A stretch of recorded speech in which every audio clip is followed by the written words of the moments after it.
حضرت جناب سیدنا سری سختی رحمت اللہ علیہ فرماتے میرا دل سخت ہو گیا تھا، میں بڑا پریشان رہتا تھا۔ حضرت معروف کرخی رحمت اللہ علیہ کی بارگاہ میں کئی دفعہ عرض کی، میں نے کہا بابا میں اس کا کیا کروں، یہ سخت ہو گیا، مہینوں ہو گئے یہ اللہ کے خوف میں نہیں رویا، سالوں بیت گئے حضور کی نعت سن کے نہیں رویا، اب تو کتنا وقت گزر گیا ہے، اسے مدینے جانے کے لیے بھی رونا نہیں آتا، حضور یہ سخت ہو گیا ہے، کوئی رحمت کی نظر ہو،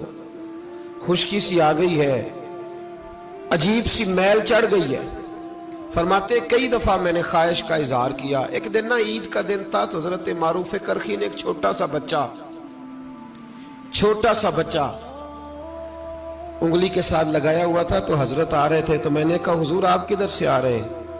یہ بچہ کون ہے؟ فرمانے لگے یتیم ہے۔ سارے بچے عید والے دن اخروٹ کے ساتھ کھیل رہے تھے، بیچارے کے پاس اخروٹ کوئی نہیں، تو حضور آپ کیا کریں گے؟ تو حضرت معروف کرخی کہنے لگے پیسے تو میرے پاس بھی کوئی نہیں اخروٹ خرید کے دینے کے، میں یہاں سے کھجوروں کی گٹھلیاں چنوں گا، وہ گٹھلیاں بازار میں بک جاتی ہیں،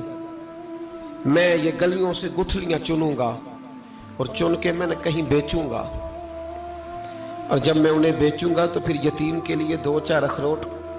خریدنے کے قابل ہوں گا، پھر میں اسے اخروٹ خرید کے دوں گا۔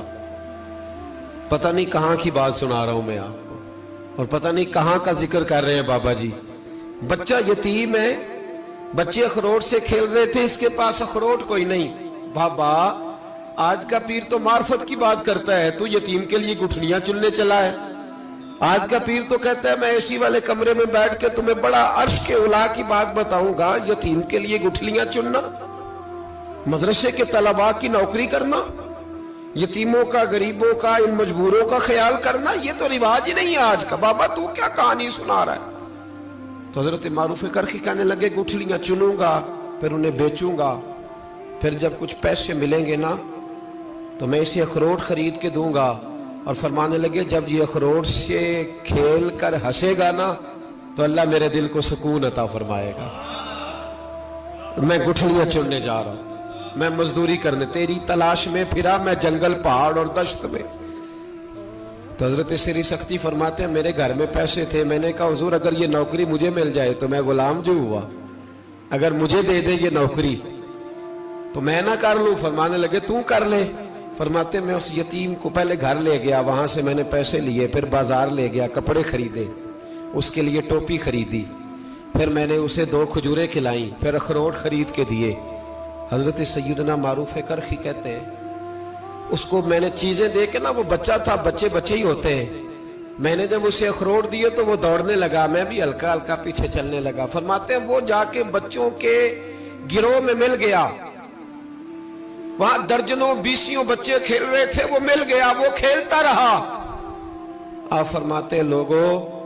اس دن میرے رب نے میرے دل کو اپنے قرب کی لذت بھی عطا کی، اور میرا دل تھا میرے سینے پر ساری رات، تھا میرے سینے میں میرا دل، پر ساری رات میرے نبی کے قدموں کا طواف کرتا رہا ہے۔ اب نہ لگ گیا ہے، پاک ہوئے تے پاک بھی ملدا ہے، اے بنا پاکوں پاک نہیں ملدا۔ سادے وجود نو تون دے نالوں اکو تولا ٹکڑا دل دا، دل لگا کے، دل لگ جائے تو پھر وہ لگ جاتا ہے۔ آپ یقین کریں لگتا ہے تو مزہ دیتا ہے، اور جب تک لگتا نہیں پھر کوئی بھی کیف سرور حاصل۔ امام زین العابدین رضی اللہ تعالیٰ عنہ مولا علی شیر خدا کے پوتے، امام حسین کے صاحبزادے، سیدہ پاک کی پیاری نسل، امام زین العابدین گھر میں نماز پڑھ رہے، ذرا غور کرنا بات پہ، گھر پہ نماز پڑھ رہے تھے، گھر میں آگ لگ گئی۔ جب آگ لگی ہے تو پھر شور بھی ہوتا ہے، کچھ لوگوں نے شور مچایا، آگ آگ آگ، دور دراز سے لوگ دوڑے، آپ کا ایک چھوٹا بچہ بھی پاس سویا ہوا ہے، آگ لگ گئی، شور ہو رہا، دور دراز سے لوگ پانی لے کے دوڑ رہے ہیں، آگ بجھائی جا رہی، امام صاحب نماز پڑھ رہے ہیں۔ حکم ہے کہ ایسی ایمرجنسی دیکھو تو نماز توڑ دو، پر اس کے لیے جو دیکھے ہی نہ، جسے سوجے ہی نہ ہو کیا رہا۔ امام زین العابدین پڑھتے رہے، نماز مکمل ہوئی تو آپ کی زوجہ کہنے لگی اللہ آپ پہ رحم کرے، گھر میں آگ لگ گئی تھی، سارا محلہ، سارا گاؤں، سارا شہر ٹوٹ پڑا، بچہ سویا ہوا تھا، آپ نے توجہ ہی نہیں کی۔ تو آپ فرمانے لگے ہلکی سی بن بناہٹ ہوئی تھی میرے کانوں میں، پر میں اللہ کی نماز پڑھ رہا تھا،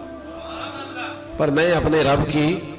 میں اس کی نماز پڑھ رہا تھا، تیرے عشق کی انتہا چاہتا، تیرے عشق کی انتہا چاہتا، تیرے عشق کی انتہا چاہتا، میری سادگی دیکھ کیا چاہتا ہوں، ذرا سا تو دل ہے مگر شوخ اتنا، وہی لن ترانی سنا چاہتا ہوں، مجھے کیا خبر ادھر کیا ہو رہا، ادھر میں تو اس کے ساتھ میرا تعلق تھا، میں تو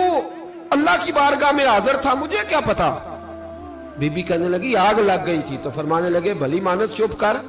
تم دنیا کی آگ بجھا رہے تھے، میں جہنم کی آگ بجھا رہا تھا، تم لوگ اپنے شور میں تھے تو میں اپنے ذائقے میں۔ الذین ہم فی صلاتہم خاشعون، فرمایا یہ لوگ اپنی نمازوں میں عاجزی کر دل لگا کے کرتے ہیں جو کرتے ہیں۔ وہ بڑی خوبصورت مثال ہے، حضرت رومی نے لکھی ہے، بڑی مشہور بھی ہے۔ ایک نمازی نماز پڑھ رہا تھا، میری طرح کا نمازی، مجنو اس کے آگے سے گزر گیا، لیلا کے گھر جا رہا، تو نمازی اتحیات پہ تھا، اتنی دیر میں اس نے بھی نماز مکمل کر لی، تو پیچھے سے جا کے مجنو کا گریبان تھاما، کہنے لگا شرم نہیں آتی تجھے، مسئلے کا نہیں پتا، نمازی کے آگے سے نہیں گزرنا چاہیے؟ تو کہنے لگا یار معاف کر دو، مجنو کہنے لگا معاف کر دو، غلطی ہو گئی،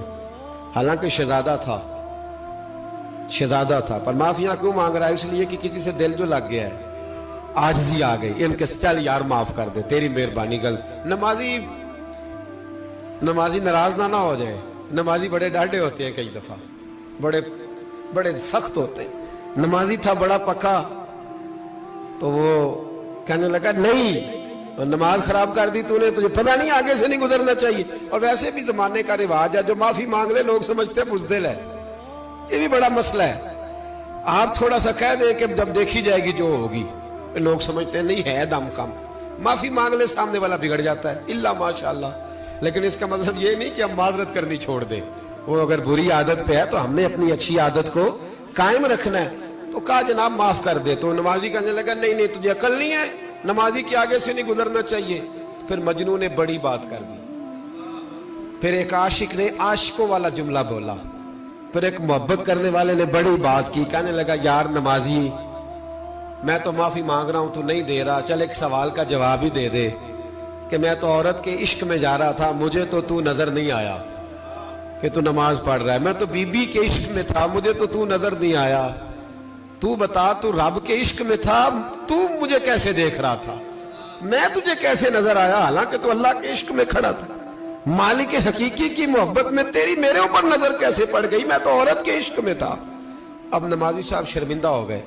مجنو کہنے لگا آج کے بعد جب رب کی بارگاہ میں کھڑے ہونا نا تو والذین آمنوا اشد حبا للہ، پھر نماز کے لیے نہیں، اس کے پیار میں بھی کھڑے ہونا، دل لگا کے کھڑے